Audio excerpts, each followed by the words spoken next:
అన్యాయానికి వాడి పచ్చి నెత్తులు త్రాగుతాను.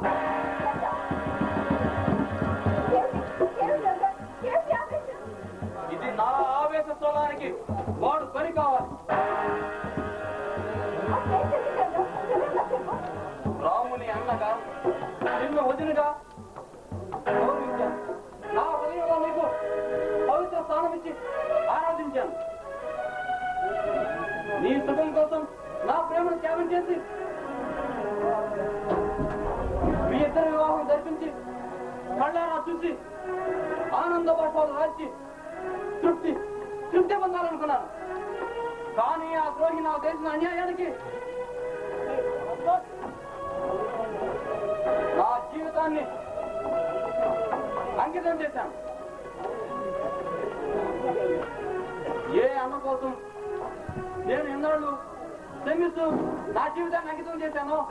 ఆ అన్ననే నాడు శాశ్వతంగా దూరం చేశాను. లక్ష్మి,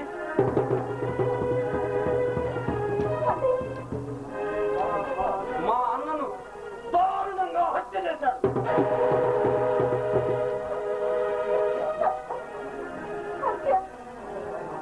వాడి చావు నా చేతుల్లో ఉంది లక్ష్మి.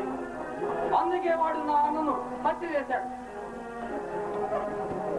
ప్రాణం చేయడానికి కూడా సిద్ధమయ్యాడన్నమాట.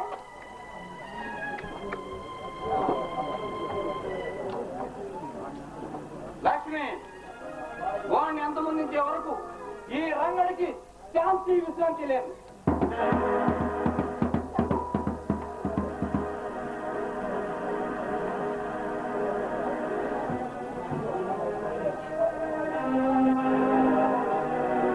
లక్ష్మి, ఎక్కడ దాచేవాడిని చెప్పు.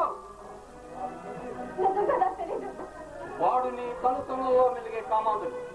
వాడితో శృంగార సాగరంలో మునిగి తేలిన నువ్వు వాడిని కాపాడాలని ప్రయత్నిస్తావు. నాకు తెలుసు లక్ష్మి, భారత స్త్రీ తన ప్రియుని కోసం ప్రాణమైన ధారపోతుంది.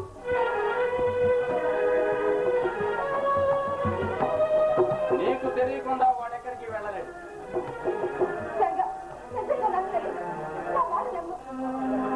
చెబుతావా, చెప్పించమంటావా?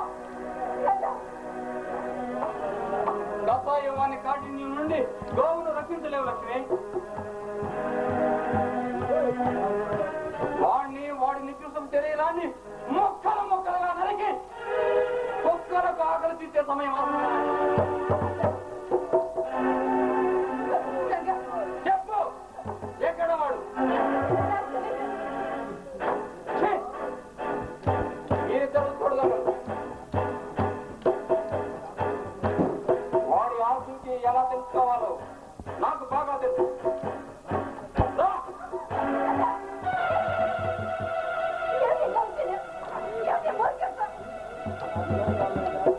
అర్థం కాలేదా? ఈ పంచవన్నెల రామచిలకను బంధిస్తే ఆ గౌరవంక ఈ చిలుకమ్మను వెతుకుంటూ వస్తుంది. వచ్చి నేను బంధించిన చిక్కులో చిక్కుకుంటుంది. అప్పుడు దాని రెక్కలు విరిసి ముక్కలు చేసి కాపలకు గ్రతలకు ఎగరేస్తాను.